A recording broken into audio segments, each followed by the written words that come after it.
thanks for tuning in. Just a friendly reminder, our producer, Abuh Monday's book, written in Lagos, the hardcover of that edition is now out, so be sure to check it out in the link in the description below.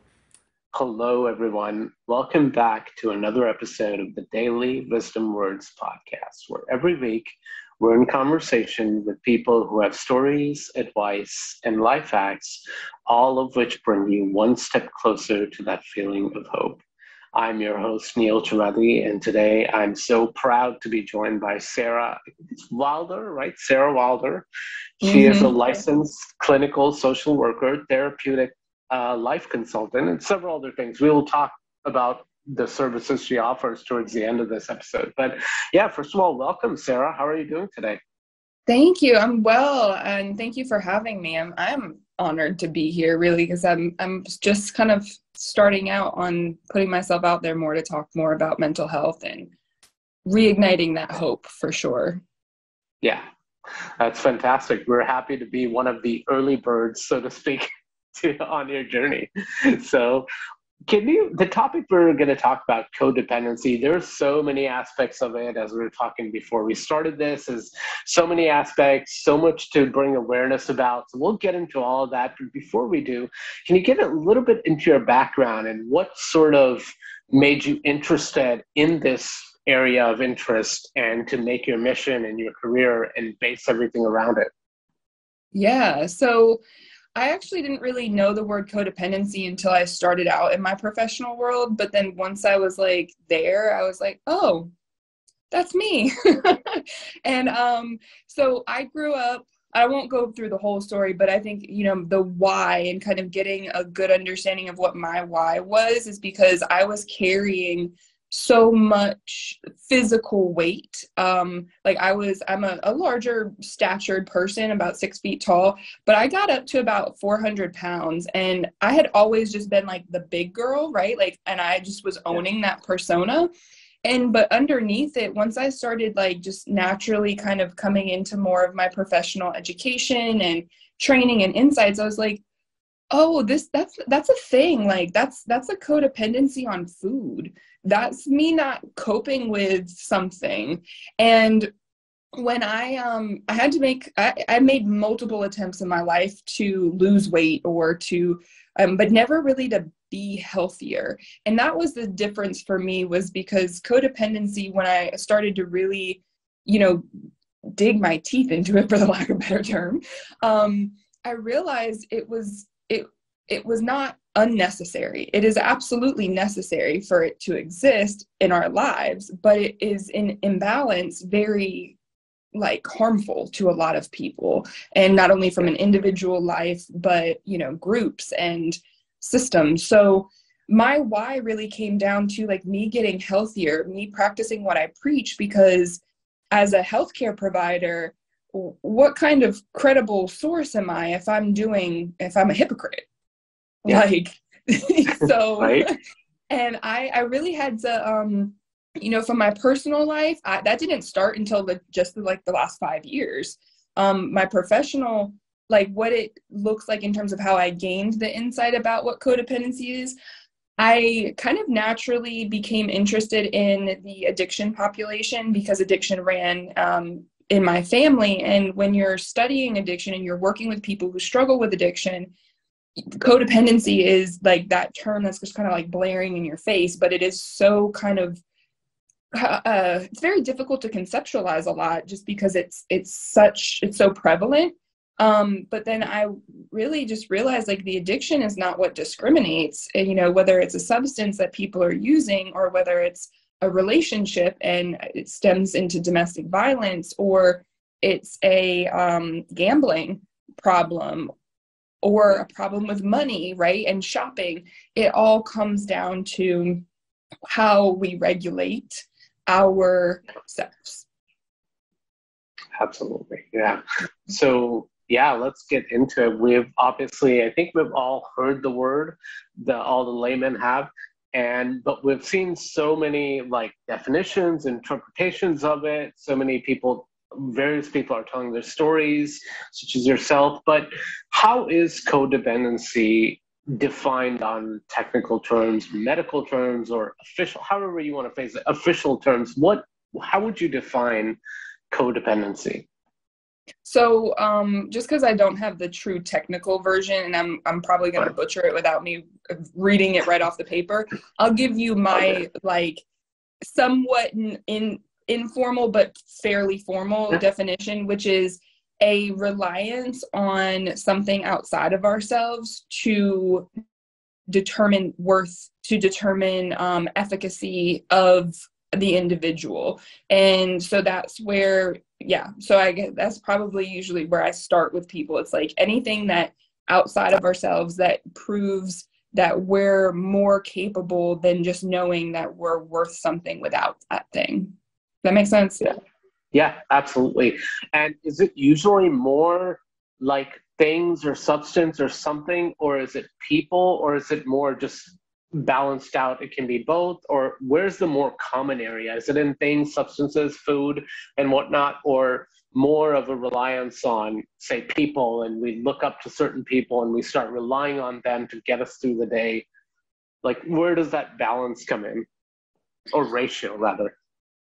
So I think the balance comes in once you're willing to accept the word, because I'd say a lot of it is still very denied by stigma about like, oh no, I'm not codependent. I'm like, well, I hate to break it to you. You have to be codependent to be a human. Like it is what provides the intimate, like I can't have this conversation without you. So there is a codependency kind of existing, not in its extreme form, but in a healthy form of like, to have a conversation, we have to be dependent on one of another to like be honest, to be transparent, to have dialogue, and then also to build relationships. So that's where it is such a prevalent thing, because it's not an unhealthy term. It can become unhealthy with application if we focus all of our resources and our energy in putting our worth in that. Like if my worth depended on this conversation, I'd be in a pretty precarious situation professionally. Right? So I think the prevalence, and it can go and extend itself further, but I'll take it from an addictions perspective, right? I think the most common, well-known codependency we have is on drugs and alcohol or substances. Sure. One of the most underestimated, less well-known codependencies is food.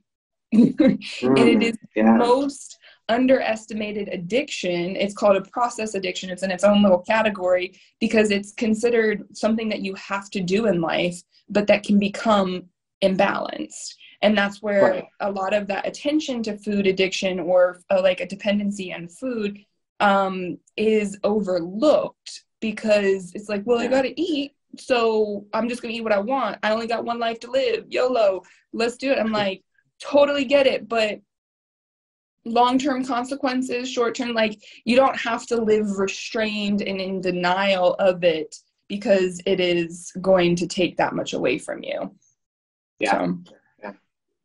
I think I've had guests like prior to this to say, is eating disorders, once we develop that codependency on food, is that like one of the more silent killers, if you will, because people don't talk about it yet? I know from having like food experts on this podcast before that there are more stories of danger and addiction to food and various eating disorders than than is actually reported.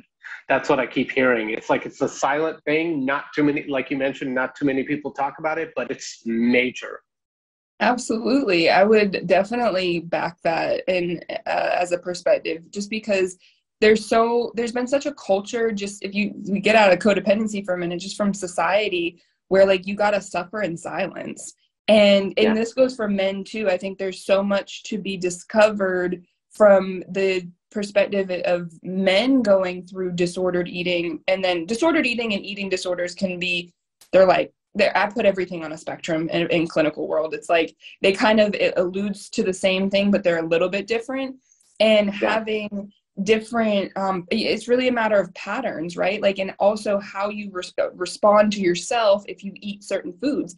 Male disordered eating, I think, is an arena we haven't even really unpacked yet, or at least I haven't professionally. But it is super silent. And just the eating disorders in general, we've just had this culture around like being, what is a healthy thing? And that's, you know, kind of why my brand of Right Size Perspective is, I named it that because I have never fit into that category of what is the right size. Like, what is I've been morbidly obese, labeled morbidly obese for most of my life. And now, having lost 160 pounds, I'm still unhealthy according to the system that we have dictated in the society. Yeah.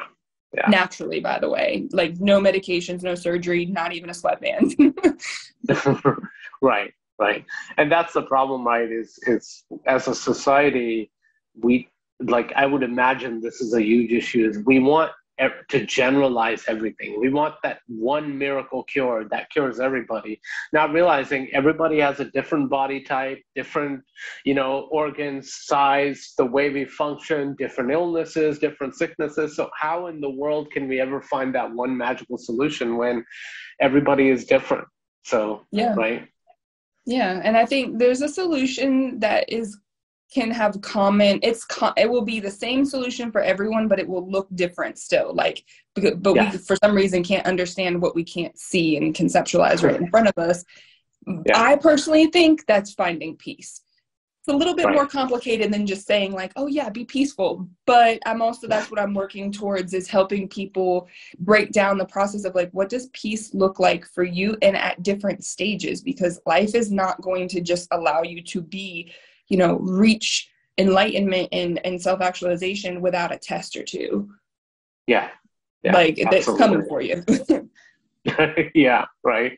The term I always use, especially on this podcast, is being human. Anytime somebody says, well, I'm going through negative emotions, and I'm like, okay, so you're being human, because it's all a part of being human, ups and downs, right?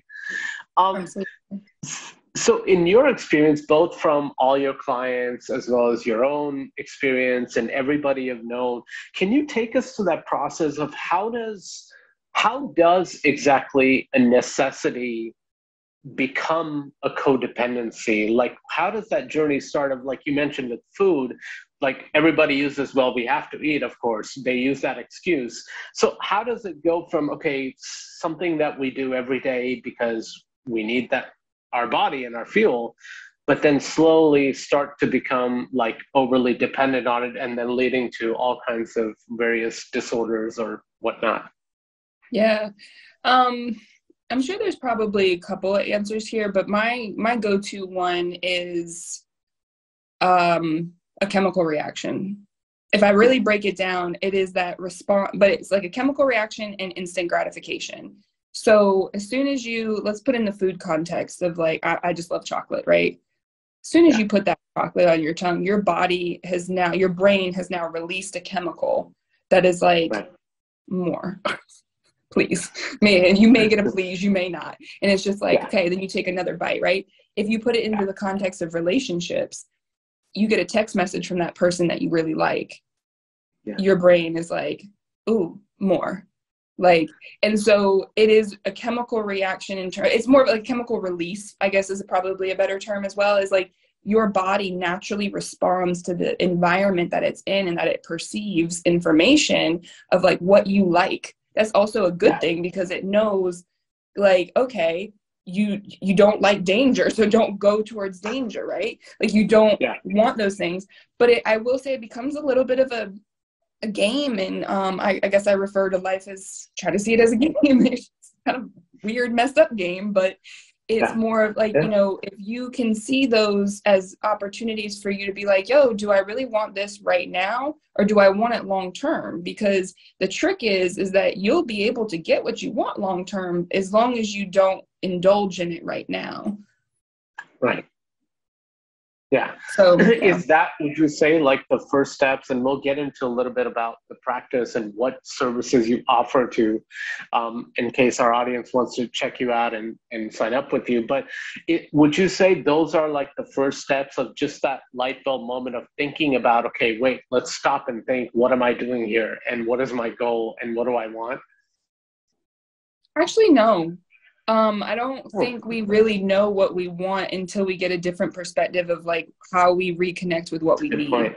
Good point. And at least I'm going to say it was more of a selfish answer, because I sure as heck did not know I was going to be here 5 years ago. When I started on this, I did not know I wanted to have this conversation with you. I did not know I wanted to be seen by larger audiences. Like, I really just wanted sustainability. I had an idea of what I wanted, but then I also realized what it had to take to be able to get what I wanted. And then eventually that changed, and that's okay. A lot of people think like, okay, if you wanted to be this certain thing your whole life, that you have to just stick with it and you can't make a different decision. But there is a lot of consequence, right? Like if you change your mind, that's going to impact how your life looks. And that's pretty freaking scary. I'm not going to lie. I just did one of those 6 months ago. And I'm like, why did I do this? Like, this is hard. Yeah, right.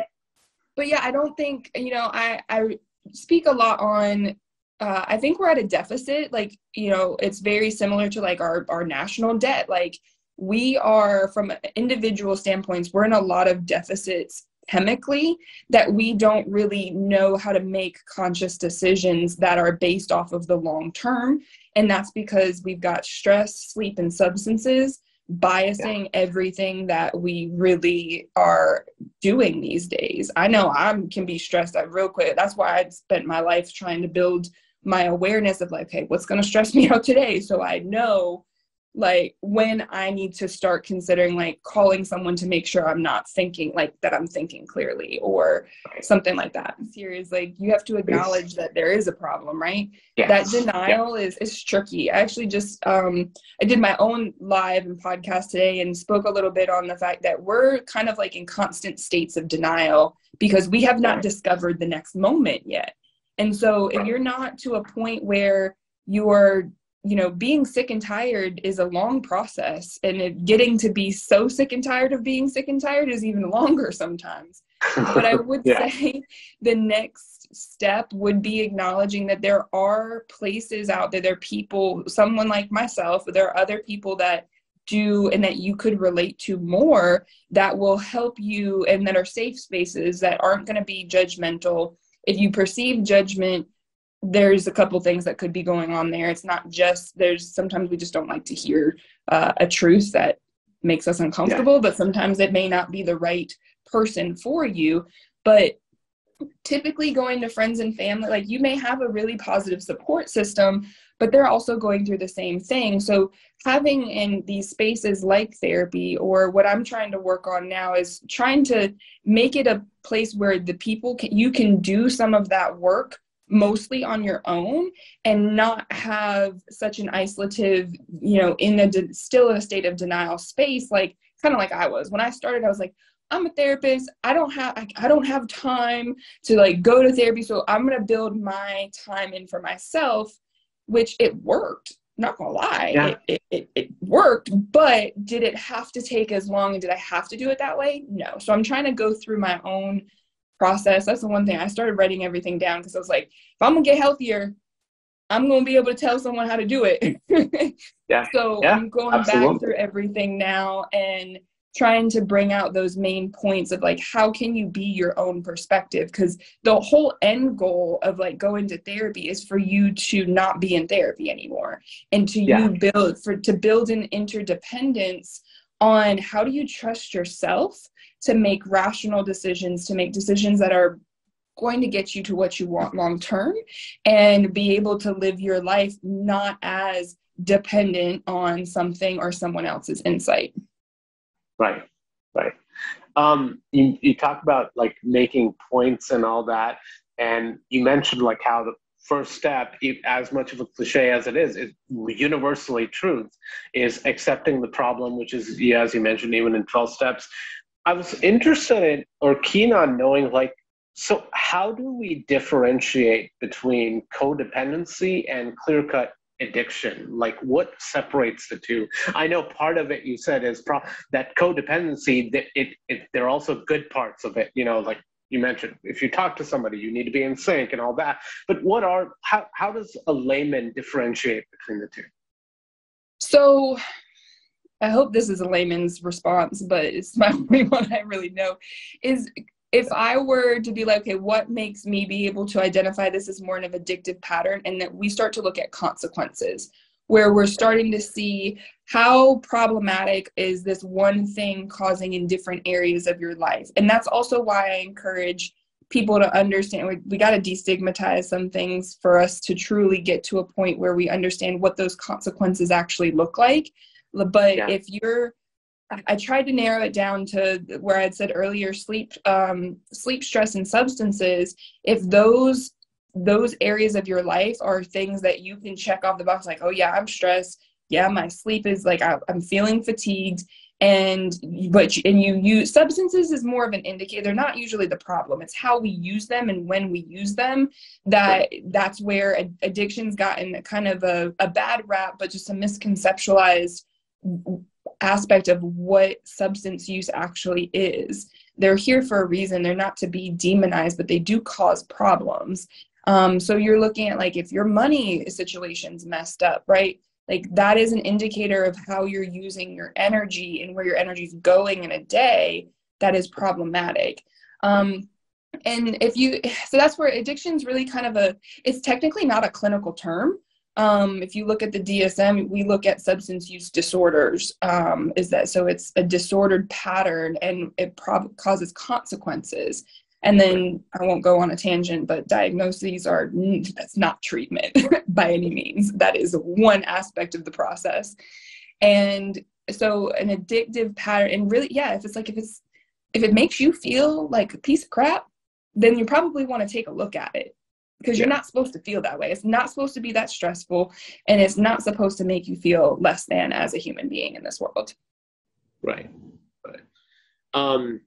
How about on the flip side, like, what kind of demeanor or attitude or support should we show to either family members or friends or loved ones who are going through that phase of codependency? Maybe they've started treatment, maybe they haven't, or started going to therapy yet.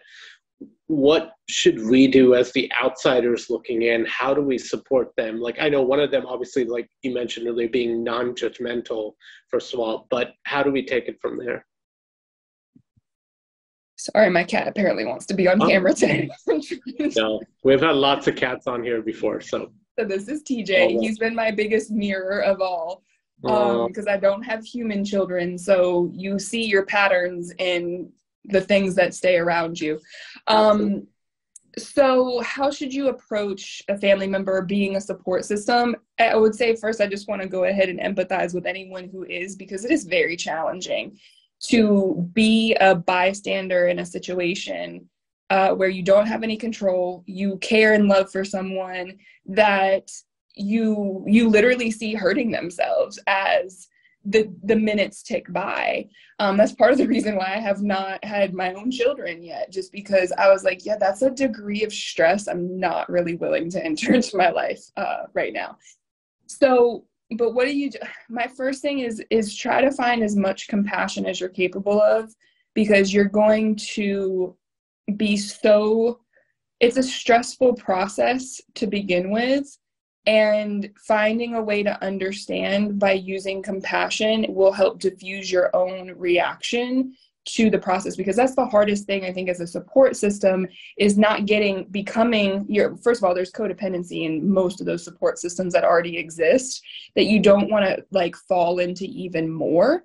But like when you try to take that step back by understanding like what you can only control how you respond to the situation. And if you're activated from an emotional standpoint, you're going to continue to feed into that process that's already a very powerful cycle of codependency that you do not have just one. It's not a quick fix. That's why I'm in this for the long game.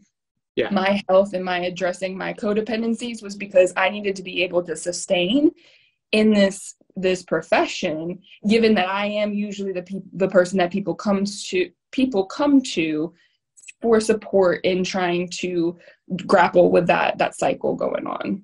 Yeah. And compassion does not mean enabling. There's two different, sorry to cut you off there. I just want to make sure I clarify. It doesn't mean that you have to just give in. It just means that you have to be compassionate for yourself and for the other person, that this is not going to be something that feels good. It's not going to be something that is a quick fix. And it takes some time and perspective to be able to unravel and get away from that like chaos. Right. Yeah, absolutely. And speaking of that support, tell us about your services and first of all, what made you start your own practice and the coaching services that you offer now, and then, and so on and so forth, and then get into what exactly you offer. Yeah. So honestly, a lot of it came down to me realizing all these intersections of codependencies within the system that I was working in. I was burnout working for another person's agency, and all these social services agencies are just notorious for, like, we're social workers, like we do because we care and we love things. Most of us are codependent in this field. Yeah. I'll be the bad guy until people realize, like, you have to do this work you have to do the work to be able to do this work. So if you're not aware of your own codependencies, because we stigmatize it and we're also really tired and stressed out at the end of the day, then you're not going to be able to sustain in this field. And you see it in the nursing and other healthcare fields. So anyways, back to myself. I just saw this very imbalanced cycle and system that I was in. I was jumping jobs because I needed to change, whether it was because I was burnout or whether I was bored. Come to find out, I was a little bit of both. But it was from, I was diagnosed with attention deficit disorder, adult onset. I was not only just unhealthy, like from a physical standpoint, binge eating disorder. I saw a lot of check boxes with borderline personality disorder and bipolar disorder. And when I started to realize maybe these are just indications of what I can do differently, then I started realizing what kind of power and became more empowered into finding my own path. So I ended up choosing entrepreneurship because it allowed me, first of all, I was doing all this contract work just to make rent. I had 3 jobs to try because I was getting paid, crap at an agency, but then having to do groups and see clients elsewhere, just trying to make ends meet.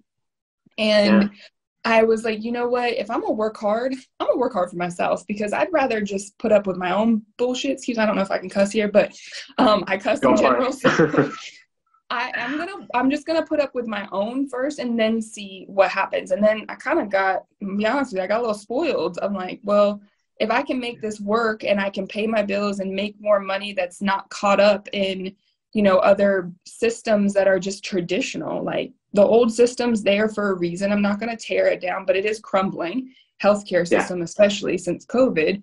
And I needed more freedom. And I realized, and I think, and I'm pretty confident that it works. There's a degree of freedom in entrepreneurship that we all know. If you're not that person that wants to go into entrepreneurship, there's a degree of freedom in just being able to find the value in what you do and reconnect with what path you have chosen. Maybe you already are married and have kids and you can't just jump ship. That's not my situation. So please don't compare to mine. But I think it is possible. And where my coaching came in is because I burned out over COVID. I had so many clients that a traditional therapy under a group practice, even though I was my own entity, was still very burdensome.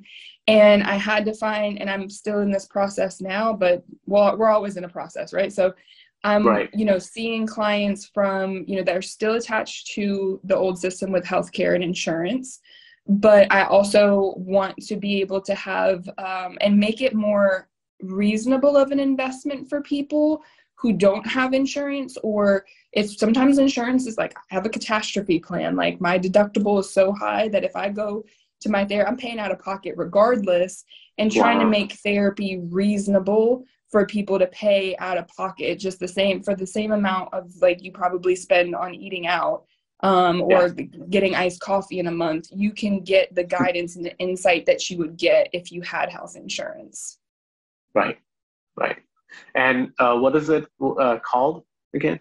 So perspective counseling is my overarching name, but so I have Right Size Perspective, which is specifically the program of how you reconnect with your mental health through the relationship with food, since that was, I think, kind of but it's a pretty holistic program. We go in every 8 areas of your life, from, your relationship with money, time, the environment, all of these degrees of just where we put energy. And so that's kind of what I'm building right now. And just, making it more of a self-guided walk through like self-discovery journey, so we can all kind of go at our own speed. Right. That sounds wonderful. If, say, somebody was in either your therapy service or others, but getting the therapy and on that right path, aside from that, to supplement that, are there things people could do on a day-to-day basis to just help improve their mindset getting over codependency? Like the mindfulness techniques. I know a lot of people suggest lots of various things, but what can somebody do on a day-to-day basis to supplement, say, therapy that either they're getting from you or someone else? So it's like a trick of the trade, but I don't want people to think it's so like you have to monetize it, is breath work. If you can get intentional breathing down, whether it be on your own, if I have a free guide that I just kind of published, I'm still working on, but it's on my website. I put it in the context of a sleep hygiene routine, because practicing that breathing, if most people's anxieties come from just the fact that we have subtly dysregulated our breathing, not even like the fact that you're not breathing, just that it's just a little, like if someone's scared you, you're like, I just stopped breathing for a moment. Just that little slight thing can be a snowball from there. So if you can get that, we call it box breathing, or it's technically derives from a Navy SEAL technique for them to be able to regulate their central nervous system in times of high stress and trauma. I'd say that is the foundation of most of my program. And then it's just a matter of figuring out people's particular patterns in their life and figuring out what's stopping them from being consistent. Yeah. We can go ahead and link that in the description when this episode comes out, from your website to, so people can check it out. Yeah. Absolutely. I would love that. And I was trying to think of, I guess what else I wanted to explain there is to remember that self-care, any form of it is better than none, but I would say that breathing and giving yourself oxygen is probably the best form of self-care. I think so too. You don't need to, I think women are a little bit more notorious for this, is you don't need to spend money on self-care other than just taking care of yourself. And I guess that became more apparent. This is more just driving my point home, is that when I was working in the prison system and I was struggling to figure out okay, how do I tell these men to cope when they can't just go take a bath? They can't get a massage from someone that they don't want a massage from. They can't just go do these things. And I realized it's their breathing.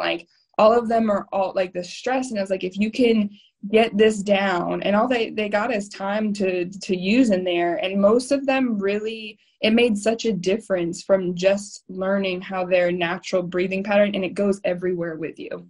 Right. As we wind down, a couple more questions, what is the biggest misconception that you'd like to clear up people have of codependency?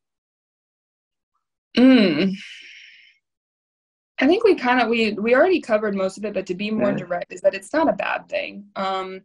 It's okay and understandable to be scared by it, because it comes with a lot of baggage.